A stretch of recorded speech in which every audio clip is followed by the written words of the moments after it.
Assalamualaikum warahmatullahi wabarakatuh. Nama saya Binti Nur Aini, NIM E 2019-2014 dari Ekonomi Syariah 1. Di sini saya akan menanggapi sebuah materi dari Bapak Abdul Wadud Nafis, yaitu mengenai ekonomi terbuka dalam perspektif ekonomi Islam. Di mana di dalam ekonomi tersebut ada rumah tangga, ada rumah produksi, ada negara, dan juga ada luar negeri. Di sini kita akan memahami tentang ekonomi 4 sektor atau ekonomi terbuka. Agar lebih rinci, kita perlu mengambil intinya dari sebuah ekonomi terbuka ini.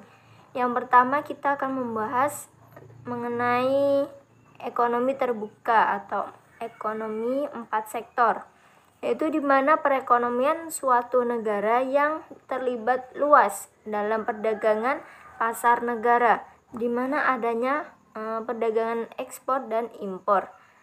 Kemudian ada konsekuensinya dari ekonomi terbuka tersebut, yaitu dari segi ekonomi makro. Berarti ada pasar, yaitu pasar luar negeri. Yang pertama itu ada permintaan agregat, yaitu permintaan barang atau jasa meningkat, akan menjadi pasar meningkat. Kemudian yang kedua yaitu jumlah uang yang beredar di pasar akan bertambah. Kemudian yang ketiga yaitu harga barang atau jasa akan berubah, bisa lebih murah atau bisa lebih mahal. Kemudian sirkulasi aliran pendapatan. Kita akan membahas sirkulasi aliran pendapatan. Yaitu ada perusahaan, ada perintah, ada rumah tangga, dan juga ada luar negeri. Yang pertama ada perusahaan. Perusahaan itu akan mengeluarkan pengeluaran dari perusahaan itu berupa pajak pada pemerintah. Maka otomatis menjadi pendapatan pemerintah. Kemudian perusahaan akan mengeluarkan alat-alat produksi kepada rumah tangga, otomatis menjadi pendapatan rumah tangga juga. Kemudian begitupun dengan perusahaan mengeluarkan alat-alat produksi untuk menjadi pendapatan luar negeri. Begitupun juga rumah tangga. Yang membeli akan otomatis menjadi pendapatan dari perusahaan. Begitupun rumah tangga juga membayar pajak kepada pemerintah, maka otomatis menjadi pendapatan pemerintah. Kemudian begitupun dengan rumah tangga mengeluarkan untuk membeli barang-barang impor, maka menjadi pendapatan dari luar negeri. Perusahaan sebagai produsen, pemerintah sebagai pengatur, rumah tangga sebagai konsumen, dan luar negeri sebagai perusahaan ekspor dan impor. Kemudian komponen pengeluaran agregat, yaitu yang pertama ada konsumsi rumah tangga atas barang-barang yang dihasilkan atau DC atau DN. Kemudian yang kedua yaitu investasi perusahaan. Kemudian yang ketiga yaitu pengeluaran pemerintah atas barang dan jasa yang diperoleh dalam negeri. Itu bisa impor dan juga ekspor. Sehingga AE sama dengan DN ditambah I ditambah G ditambah X dikurangi M. Faktor penentu ekspor yaitu yang pertama, apabila barang tersebut diperlukan negara lain, maka dan mereka itu tidak dapat memproduksi barang tersebut, atau produksinya tidak dapat memenuhi keperluan atau kebutuhan dalam negeri. Yang kedua yaitu mutu barang. Yang ketiga yaitu cita rasa masyarakat luar negeri terhadap barang yang diekspor. Yang keempat yaitu kemajuan teknologi dan ekonomi suatu negara. Kemudian di sini ada faktor penentu impor, yaitu yang pertama tingkat pendapatan negara, yang kedua yaitu inflasi dalam negeri, yang ketiga yaitu kemampuan suatu negara untuk membuat barang, yang keempat yaitu cita rasa konsumen. Yang kemudian selanjutnya itu keseimbangan perekonomian terbuka, yaitu ada penawaran dan pengeluaran. Penawaran agregat. terdiri atas barang yang diproduksi di dalam negeri yang meliputi pendapatan nasional serta barang yang diimpor dari luar negeri. Kemudian persamaannya di sini AS sama dengan Y ditambah M.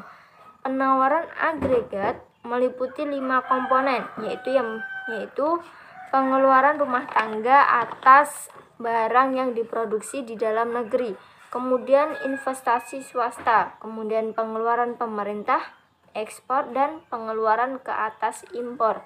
Jadi persamaannya AE sama dengan DN ditambah I ditambah G ditambah X ditambah M.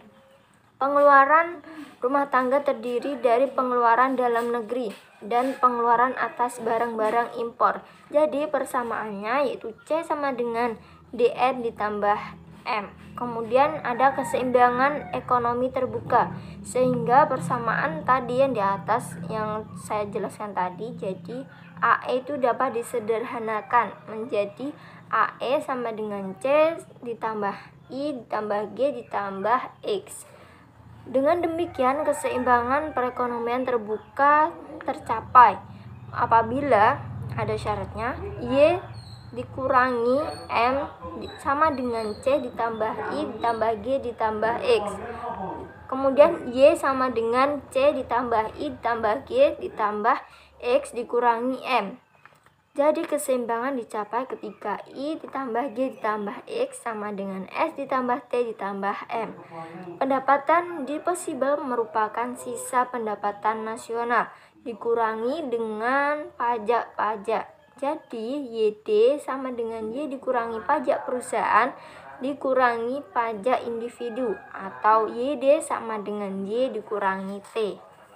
Kemudian keseimbangan ekonomi terbuka, yaitu selanjutnya itu mengenai pendapatan disposable ya, digunakan untuk membeli barang dalam negeri dan impor dan ditabung. Jadi C sama dengan CD, D kecil ditambah M, untuk ditabung sebanyak S. Dengan demikian keseimbangan perekonomian terbuka tercapai apabila Y dikurangi T sama dengan C ditambah S, atau Y sama dengan C ditambah S ditambah T. C merupakan pengeluaran rumah tangga membeli barang dalam negeri dan impor, sehingga Y sama dengan C ditambah I ditambah G ditambah X dikurangi M. Dengan demikian pendapatan nasional terbuka mencapai keseimbangan pendapatan nasional berlaku persamaan, yaitu C ditambah I ditambah G ditambah X dikurangi M sama dengan C ditambah S ditambah T. Kemudian perekonomian terbuka pada sistem ekonomi Islam itu menurut Manan pada tahun 1997 sampai 288. Itu prinsip dasar yang telah ditetapkan Islam mengenai perdagangan dan niaga adalah tolak ukur dan kejujuran, kepercayaan, dan juga ketulusan. Sejarah telah membuktikan bahwa Islam telah menganjurkan perdagangan internasional. Demikian tanggapan dari saya. Kurang lebihnya wassalamualaikum warahmatullahi wabarakatuh.